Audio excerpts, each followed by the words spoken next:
కృష్ణారెడ్డి గారు, కృష్ణారెడ్డి గారు నమస్తే. నమస్కారం సార్.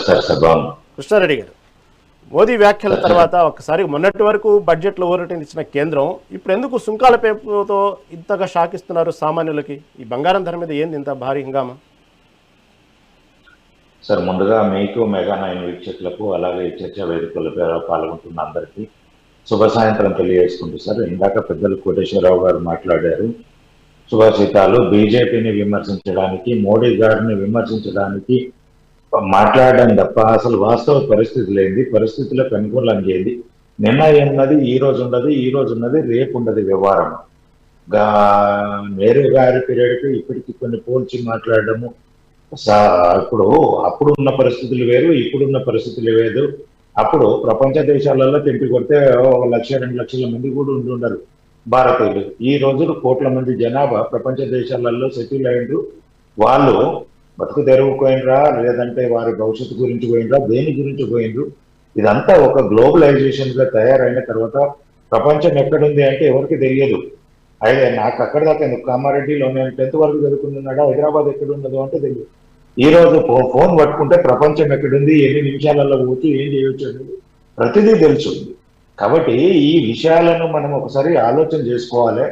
ఇప్పుడు జరుగుతున్న పరిణామాలకు అనుగుణంగా, ఇప్పుడున్న ఇబ్బందులకు అనుకూలంగా కేంద్ర ప్రభుత్వం నిర్ణయం తీసుకుంటుందా లేదా అనేది చూడాలి. దానికి పరిష్కార మార్గాలను మనం వెతకాలి. అంతేగాని సమస్య వచ్చింది కదా, ఆ సమస్యను మనం పెట్టి వాడిని ఎదుటోని బదనాం చేద్దామంటే కనుక ఇబ్బందికరంగా ఉంటుంది ఎవరికైనా. ఇప్పుడు మీరు నేను ఒకరు ఎదుర్కొంటుంది కాదు, ప్రపంచం మొత్తము ఒక సందిగ్ధమైన పరిస్థితులు అందింది, ఆర్థిక ఇబ్బందులలో ఉంది. మనము ఈ దేశము ఆ దేశం అని కాదు, డైరెక్ట్ ఇండైరెక్ట్ గా 95% ఆఫ్ ది కంట్రీస్ వారిలో ఉన్న ఎఫెక్టెడ్ అయినాయి. అన్ని కంట్రీస్ అలా వాళ్ళు కొట్టుకున్నా, వేరే అక్కడి నుంచి ఇంపోర్ట్ ఎక్స్పోర్ట్ ద్వారా ప్రాబ్లం అయ్యా, ఈ యొక్క ఆంక్షలతోటి దానితోటి మొత్తం అంతా కూడా గ్లోబల్ లో చాలా విచ్ఛిన్నకరమైన పరిస్థితులు ఏర్పడ్డాయి. కాబట్టి దీన్ని ముందు జాగ్రత్త చర్యగా మనం పొదుపుగా ఉండాలి. రాబోయే పరిణామాలను మనం జాగ్రత్తగా ఎదుర్కోవాలి. అప్పటికొచ్చిన తర్వాత మొత్తం చేతులు ఎత్తేస్తే కనుక సివిల్ వార్ వచ్చే పరిస్థితి ఉంటుంది, చాలా ఘోరమైన పరిస్థితి ఉంటుంది. ఒకరికొకరు మళ్ళీ ఆటవిక రాజ్యాలు. వాయిస్ బ్రేక్ అవుతుంది కృష్ణారెడ్డి గారు, మీ వాయిస్ సార్ వస్తుందా సార్? ఇప్పుడు రైట్ సార్, హలో వస్తుందండి, కంటిన్యూ అండి, కొంచెం క్లారిటీ వచ్చింది. Okay sir.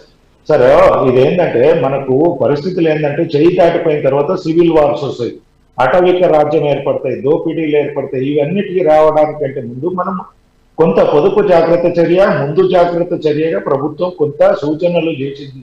అవి ప్రజలకు సాధ్యమవుతుందా కాదా, సాధ్యం కాకపోతే ఎక్కడ ప్రభుత్వం రిలాక్సేషన్ ఇవ్వాలి, ఏ అంశాలలో. ఇప్పుడు కొన్ని చెప్పిండ్రు, మెట్రో చెప్పిండ్రు, వాటిని పునరుద్ధరణ చేయాలి. ప్రజలకు మనం ఏదైతే చెప్పినామో దానికి ఆల్టర్నేటివ్ గా మనం కొంత అవకాశము, లేదంటే వాళ్ళకు సోర్సెస్ కల్పించాలి, లేదంటే ప్రత్యామ్నాయం చూపించాలి.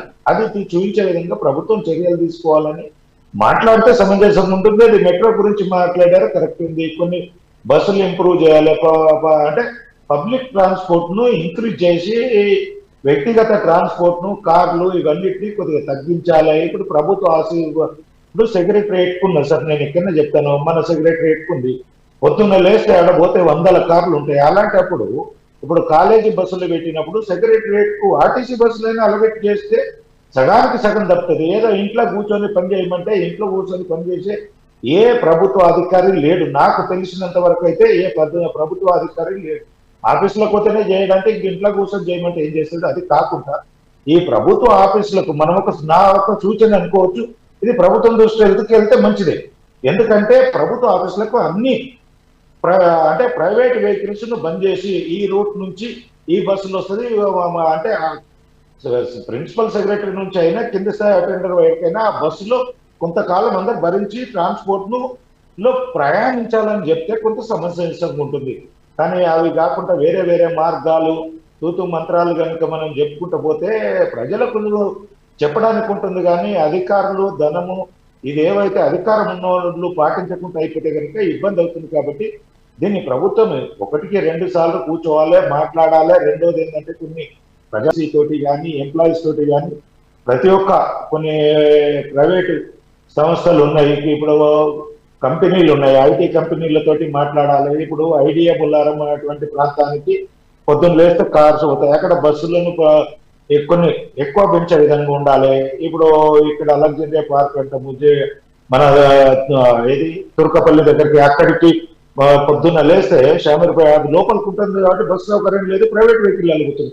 ఇట్లాంటివన్నీ ప్రభుత్వం కొన్ని పెంచి దానికి అనుగుణంగా చూపిస్తే కనుక ఒక్కరు పోయే దగ్గర ఒకే బస్సులో 60-70 మంది పోయే విధంగా ఉంటుంది. దీనికి అందరికీ ప్రభుత్వం చర్యలు తీసుకోవాలి, అందరం పాటించే విధంగా ఉండాలి. ఈ రోజున్న పరిస్థితి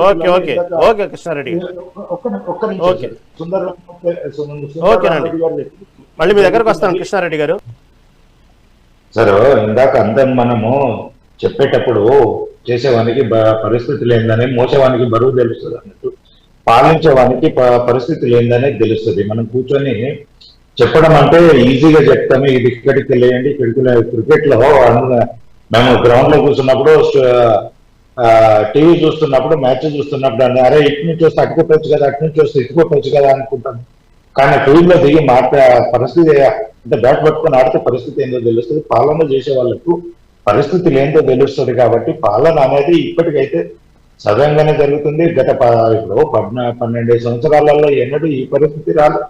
ఇవాళ వచ్చింది అంటే పరిస్థితులు అన్ని ప్రపంచం మొత్తం తలకిందులుగా జరిగే పరిస్థితులు. దానికి పొదుపు మంత్రానికి మాట్లాడుతున్నారు. ఎంతసేపు తిను ఆయిల్ గురించి మాట్లాడారు, అక్కడ నుంచి మనకు డాలర్ అంటే వచ్చింది. ఆయిల్ సంబంధించిన విషయాల్లో రేట్లు తగ్గించాల్సిన సమయంలో ఎందుకు తగ్గించలేదు, ఇప్పుడు పెంచాల్సిన అవసరంలో ప్రజల మీద ఎందుకు భారం మోపుతున్నారు? ఇందాక కోటేశ్వర గారు చెప్పినట్టు అదాని అమ్మలు 37 నుంచి 17% ఎందుకు తగ్గించారు, సామాన్యుల మీద ఎందుకు భారం మోపుతున్నారు? వీటినే ఉంటారు. వాస్తవంగా మీరు చెప్పినట్టు పరిస్థితులను బట్టి వెళ్ళాలి, దేశంతో పాటు మనం దేశంలో భాగస్వాములు కాబట్టి ప్రజలంగా ఉన్నాం కాబట్టి మనం కూడా పరిస్థితులను బట్టి ముందుకు వెళ్ళాలి, దాంట్లో నో డౌట్. ఏదైనా మనం ఎందుకంటే కరోనా సమయంలో ఎలా విపత్తులు ఎలా అందరూ ఐకమత్యంగా ఉన్నామో, ఎలా ముందుకు వెళ్ళామో, ఎలా అర్థం చేసుకున్నామో అలాగే ఉండాలి పరిస్థితులు వచ్చినప్పుడు.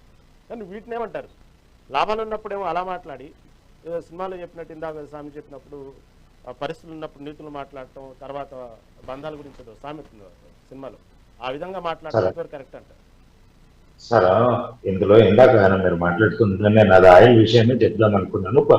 పరిస్థితి ఏంటంటే సరే, ఇప్పుడు గతంలో ఉన్న $130-120 నుంచి మనకు $70-65 వరకు వచ్చినప్పుడు పరిస్థితులు ఏంటంటే సార్, గతంలో ఎలక్షన్స్ టైంలో కానీ కొన్ని రాజకీయ అవసరాలకు ఫస్ట్ ఉపయోగపడింది ఏంటంటే సార్ పెట్రోల్ గ్యాస్. ఏ ప్రభుత్వం ఉన్నా, ఏదున్నా, కాంగ్రెస్ ఉన్నా, ఇంకే పార్టీ ఉన్నా రేట్లు పెరగకుండా చేయడం కానీ వాళ్ళని కట్టడి చేయడము, 4-5 నెలలు చేయడము, పూర్తి స్థాయిలో ఆయిల్ కంపెనీస్ అన్ని నష్టాలకు పోయేట్లాగా చేశారు. ఆ నష్టాలను పూడ్చుకోవడానికి ఆల్మోస్ట్ వాళ్ళు 25 నుంచి 30 సంవత్సరాలు ఆయిల్ కంపెనీలకు పెట్టించారు. ఏదైతే ఇప్పుడు ఈ 2-3 సంవత్సరాలలో ఏదైతే రిలాక్సేషన్ జరిగిందో కొంత బయటపడినాయి అనుకుంటున్నాము. కానీ అక్కడ వాస్తవం ఏం జరిగింది అనేది కూడా పూర్తి స్థాయిలో ఎవరికి తెలియదు. అంటే బయట చెప్పేది, బయట స్పెక్యులేషన్స్ వచ్చేది దాని మీద కొన్ని లక్షల కోట్లు oil companies, gas companies loss లో ఉన్నాయని ఎప్పటికప్పుడు విన్నాం. గత ఈ 3-4 సంవత్సరాల నుంచి అది వింటలేము.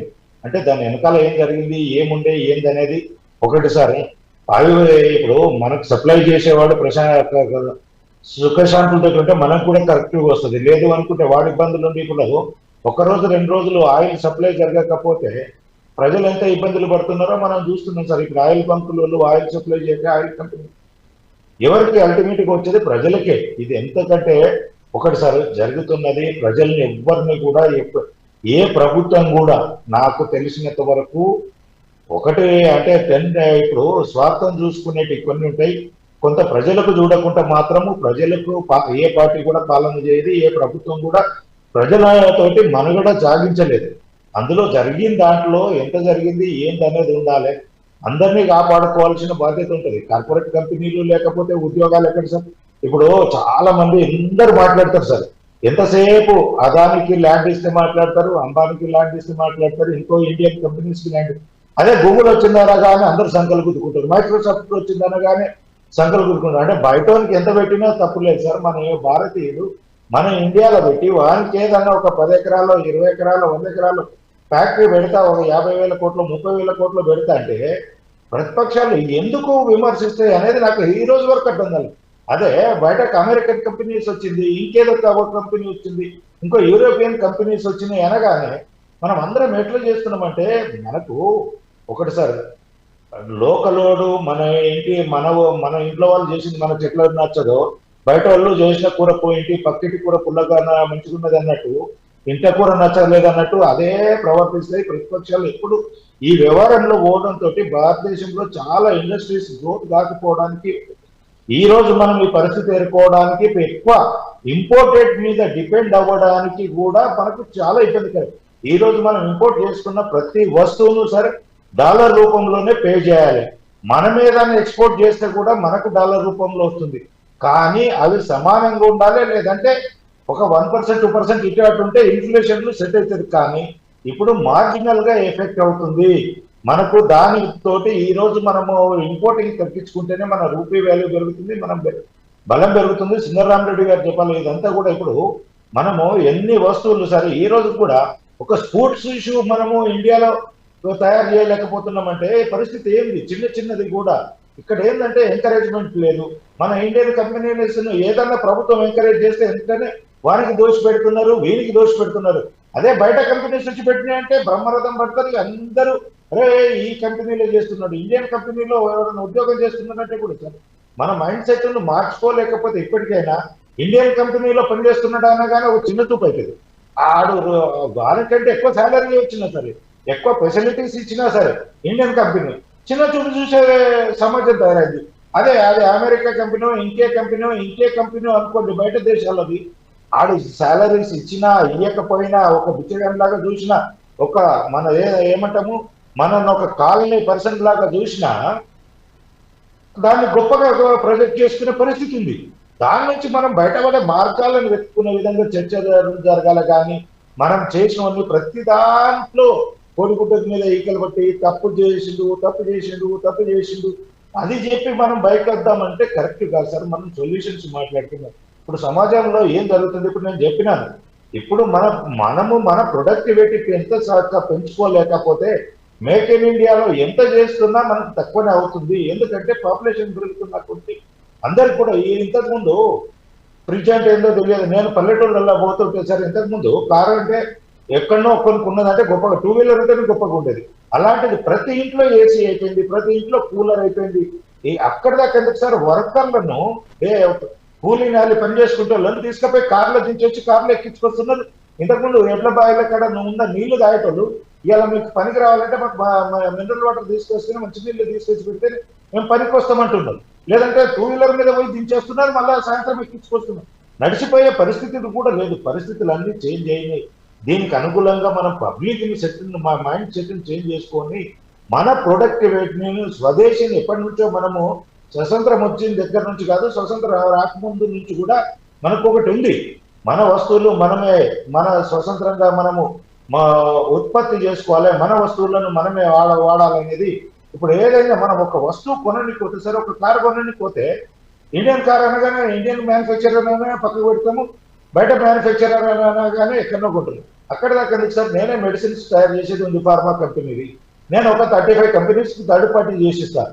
ఇండియన్ కంపెనీస్ కి చేస్తున్నా, కొన్ని ఎంఎన్సీ కంపెనీస్ కూడా చేపిస్తున్నా. అండ్ ఏంది మార్కెటింగ్ ఓన్లీ బయట కంట్రీస్ కి పెడుతున్నాడు, XYZ యూరోపియన్ కంట్రీస్ పేరు పెడుతున్నాడు. మ్యానుఫ్యాక్చరింగ్ నేను చేస్తున్నాను. కానీ డాక్టర్ దగ్గర పోయేటప్పటికి ఇది ఎంఎన్సీ కంపెనీ అని అదే ప్రోడక్ట్ రాస్తున్నాను. అదే ఇండియన్ కంపెనీ వాళ్ళకి నేను చేసి ఇచ్చింది same raw material, same molecule, same ingredients, same structure use చేసినాం. కానీ ఇండియన్ కంపెనీ అనగానే ఏ డాక్టర్ రాస్తలేడు, ఒక ఆర్ఎంపీ డాక్టర్ రాస్తలే, MBBS డాక్టర్ రాస్తలే. మనోళ్ళు కూడా కొనేటప్పుడు కూడా ఇది ఇండియన్ కంపెనీ, ఇండియన్ కంపెనీ వద్దు, ఇది లోకల్ కంపెనీ, నాకు ఎంఎన్సీ కంపెనీ కావాలి. అసలు దీంట్లో జరుగుతున్న మనం ప్రొజెక్ట్ చేస్తున్నది ఏంది, ప్రజలను ఏ విధంగా ఎడ్యుకేట్ చేస్తున్నాము దేంది అనేది మనం ఒకసారి ఆలోచన చేస్తే కనుక మనము విమర్శలకు కాదు కోటేశ్వరరావు సార్ నేను మమ్మల్ని తప్పుపడతలేదు. ఎందుకంటే మనం చర్చలలో కూర్చున్నప్పుడు ప్రజలను ఎడ్యుకేట్ చేసే విధంగా ఉండాలి. అంతేగాని ఎదుటోని తప్పుపట్టే విధంగా, ఎదుటోని బదనాం చేసే విధంగా, ఎదుటోని తప్పెప్పి ప్రతిసారి చూపించే విధంగా ఉంటే కనుక సమస్యకి ఎన్నటి పరిష్కారం దొరకదు. మీరు తప్పెత్తి చూపండి, దాంతో పాటు పరిష్కార మార్గాన్ని కూడా చూపించండి. రైట్ రైట్ రైట్ అంతేగాని మీరు ఎంతసేపు ఓకే, తప్పునే ఓకే. చూపిస్తామని చేస్తామనుకుంటే ఇబ్బంది ఉంటుంది. ఓకే.